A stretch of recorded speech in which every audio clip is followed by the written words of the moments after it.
नमस्कार, जीवन संजीवनी हेल्थ या ऑफिशियल चॅनलमध्ये सर्वांचं स्वागत आहे। जो दवाखान्यामध्ये बरा होत नाही असा रातांदळेपणा या वनस्पतीने सहजरित्या बरा होतो। सीजर सांगितलेल्या महिलांची सुद्धा नॉर्मल डिलिव्हरी या वनस्पतीच्या वापराने होते। त्याचबरोबर कसलाही खोकला तुम्हाला असेल तर तो फक्त 3 दिवसामध्ये पूर्णपणे निघून जातो। मूतखडा तुम्हाला कसाही असेल तरी तो सुद्धा फक्त 3 दिवसामध्ये पूर्णपणे विरघळून जातो। आणि ही वनस्पती शहरामध्ये तुम्हाला उपलब्ध नसेल तरी प्रत्येक आयुर्वेदिक दुकानामध्ये या वनस्पतीचा जो क्वाथ असतो तो सुद्धा आपल्याला वापरता येतो। या सर्व भागाबरोबरच ही वनस्पती त्वचा रोग सुद्धा कसलाही बरा करते। त्याचबरोबर शरीरामधील 21 आजार ही वनस्पती सहजरित्या बरी करते। त्यामुळे असा एकही वैद्य किंवा एकही आयुर्वेद तज्ञ निसर्गोपचार तज्ञ नसेल की ज्याकडे या वनस्पतीची सुकलेली पानं आणि या वनस्पतीच्या बिया नसतील। आयुर्वेदामधल्या जबरदस्त आणि चमत्कारिक वनस्पतीचा वापर कसा करायचा आहे, कोणत्या आजारासाठी या वनस्पतीचा कसा वापर करायचा आहे, कोणत्या भागाचा वापर करायचा आहे हे खूप महत्त्वाचं आहे। तेव्हा हा व्हिडिओ तुम्ही शेवटपर्यंत नीट लक्ष देऊन पहा, म्हणजे तुम्हाला कुठलीही अडचण किंवा कुठलीही शंका तुमच्या मनामध्ये राहणार नाही। यासाठी आयुर्वेदामध्ये खूप चांगले पुरावे सुद्धा दिलेले आहेत, ते सुद्धा मी तुम्हाला सांगणार आहे। तेव्हा हा व्हिडिओ तुम्ही शेवटपर्यंत नक्की पहा। ही वनस्पती तुम्ही बरोबर ओळखलेली आहे। ही वनस्पती आहे अपामार्ग। या वनस्पतीला मराठीमध्ये आगाडा म्हणतात, काही भागामध्ये या वनस्पतीला चिटचिरा असंही म्हटलं जातं। संस्कृतमध्ये याचं नाव आहे अपामार्ग। आणि महान आयुर्वेदाचार्य चरक यांनी त्यांच्या अनेक सूक्तांमध्ये अनेक आयुर्वेदिक उपायामध्ये या अपामार्गचा त्यांनी उल्लेख केलेला आहे। आचार्य चरक सूक्त 27 मध्ये तर याचं खूप छान असं वर्णन आलेलं आहे। अपामार्गस्तु तिक्तोस्तन कटुहा कपनाशनः अर्शकंडू दरामग्नो रक्त हृदग्राहविंती कृतः। आगाडा किंवा अपामार्ग हा कडू तिखट चवीचा तीक्ष्ण गुणाचा कपाचा पूर्णपणे नाश करणारा रक्तवृद्धी करून रक्त शुद्ध करणारा असतो, असं वर्णन त्यांनी केलेलं आहे। या आघाड्याला संस्कृतमध्ये अपामार्ग म्हटलं जातं आणि हे नाव किती सार्थ आहे याचा आपल्याला प्रत्यय येतो, कारण आपल्या शरीरामध्ये विविध अवयवामध्ये पाण्याचे खूप मार्ग आहेत। यातील मूत्रपिंड असेल आणि यामध्ये जर काही अडथळे निर्माण झाले तर ते सहजरित्या दूर करण्याचं काम हा अपामार्ग करतो, म्हणून याला अपामार्ग असं म्हटलेलं आहे संस्कृतमध्ये। आणि हेच अडथळे म्हणजे मूतखडे, तुम्हाला किडनीमध्ये स्टोन असेल, ब्लॅडरमध्ये स्टोन असेल, कुठेही तुम्हाला स्टोन असेल तर या वनस्पतीच्या पानाचा काढा फक्त 3 दिवस सकाळी जर तुम्ही उपाशी पोटी घेतला तर मूतखड्याचे तुकडे तुकडे होऊन पडतात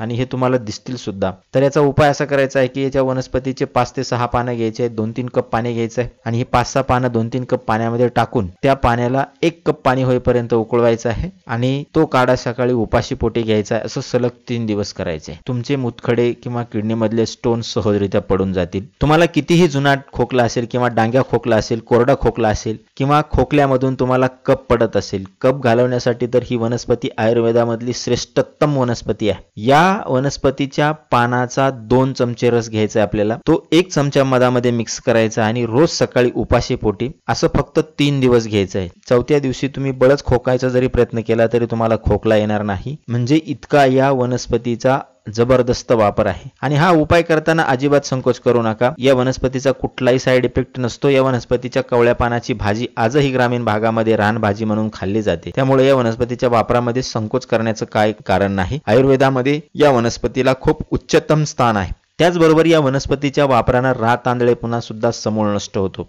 जो दवाखान्यामध्ये सुद्धा बरा होत नाही असा रातांदळेपणा म्हणजे रात्री न दिसण्याची समस्या बऱ्याच लोकांना असते, ही समस्या फक्त 3 दिवसामध्ये या वनस्पतीच्या वापराने निघून जाते। तर याचा वापर असा करायचा की या वनस्पतीची मुळी घ्यायची आहे, मग ती सुकलेली असेल तरी चालेल, ओली असेल तरी चालेल, आणि या वनस्पतीची फक्त 5 ग्रॅम मुळी रात्री झोपण्याच्या आधी 5 ग्रॅम, त्यापेक्षा जास्त नाही द्यायची, तर फक्त 5 ग्रॅम ज्या व्यक्तीला रातांदळेपणाचा त्रास आहे अशा व्यक्तीला फक्त 3 दिवस खायला द्यायची आहे। तुमच्या लक्षात येईल का त्याचा रातांदळेपणा पूर्णपणे निघून गेलेला असेल। या वनस्पतीचा सर्वात चमत्कारिक फायदा म्हणजे ज्या स्त्रींना किंवा ज्या महिलांना, ज्या माता भगिनीला नॉर्मल डिलिव्हरी व्हावी असं वाटतंय, सर्जरीची खूप भीती वाटते, सर्जरी होऊ नये, सर्जरी झाल्यावर बऱ्याच समस्या निर्माण होत असतात, पोटाचा घेर सुटणं आणि अनेक अशा समस्या, म्हणून नॉर्मल डिलिव्हरी होवा असं वाटत असेल तर या वनस्पतीचा खूप जबरदस्त उपाय आहे। तुम्ही करून बघा, तुम्हाला अजिबात सीझरची गरज पडणार नाही, नॉर्मल डिलिव्हरी होईल। तर या वनस्पतीचा 2 प्रकारे आपल्याला वापर करता येतो। एक तर या वनस्पतीची एक छोटीशी मुळी 9व्या महिन्यामध्ये कमरावर बांधायची आहे। 9व्या महिन्यामध्ये कमरावर बांधल्यानंतर नॉर्मल डिलिव्हरी होते।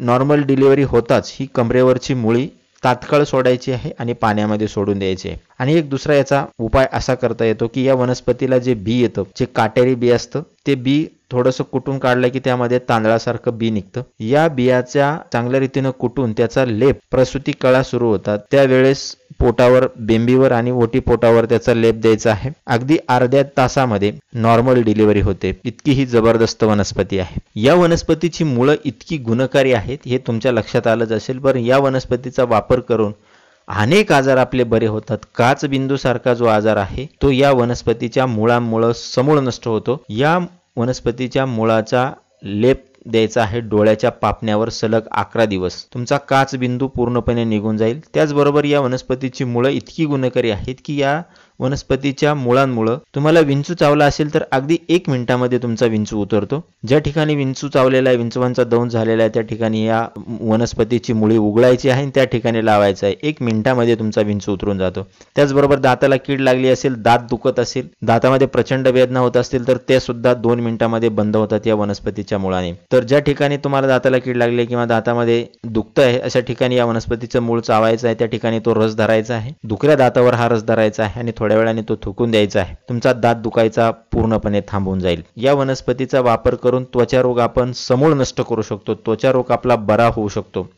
आणि त्याचबरोबर जखम सुद्धा आपल्याला झालेली असेल तर ती सुद्धा या वनस्पतीच्या पानाने लवकर बरी होते। आणि विशेषतः लोखंडाने झालेली जखम आहे, म्हणजे चाकू लागलेला असेल, ब्लेड लागलेला असेल तर ती जखम अगदी कमी वेळामध्ये 2-3 दिवसामध्ये बरी होते। या वनस्पतीच्या पानाचा लेप द्यायचा आहे त्या ठिकाणी किंवा या पानाचा रस त्या ठिकाणी लावायचा आहे, त्वचा रोग निघून जातो आणि जखम सुद्धा बरी होती। आता या वनस्पतीचा वापर तुम्हाला करायचा आहे आणि तुम्ही शहरामध्ये राहताय, तुम्हाला ही वनस्पती सापडत नाही, तर या वनस्पतीचा क्वाथ हा कुठल्याही आयुर्वेदिक दुकानामध्ये मिळतो, आगाडा क्वाथ या नावाने। तो क्वाथ तुम्ही घ्यायचा आहे आणि त्याचा वापर तुम्ही या वनस्पतीच्या आयुर्वेदिक गुणधर्मासाठी करू शकता।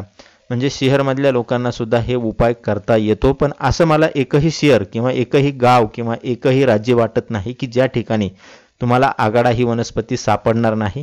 सर्वत्र आढळणारं हे एक गवत आहे, रस्त्याच्या कडेने कुठेही तुम्हाला हे आढळतं। या वनस्पतीला आयुर्वेदिक महत्त्व, सांस्कृतिक महत्त्व आहे। देवाच्या पूजेमध्ये सुद्धा आगाडा वापरला जातो, दुर्वा आणि आगाडा। अनेक दृष्टीने उपयुक्त असणारी ही वनस्पती तुमच्या आजूबाजूला सर्वत्र तुम्हाला नक्की पाहायला मिळेल। तर या वनस्पतीचा वापर तुम्ही या सर्व आजारासाठी अशा पद्धतीने करू शकता। तर या वनस्पतीचा वापर तुम्ही अवश्य करून बघा। या वनस्पतीचा तुम्हाला तात्काळ रिझल्ट मिळतो। अत्यंत आयुर्वेदामधली उपयुक्त वनस्पती आहे। तर या वनस्पतीचा वापर तुम्ही अवश्य करा आणि अशाच नवनवीन उपयुक्त माहितीसाठी जीवन संजीवनी हेल्थ या ऑफिशियल चॅनलला लाईक आणि सबस्क्राईब करा। नोटिफिकेशनसाठी बेल आयकॉनवर क्लिक करा। धन्यवाद।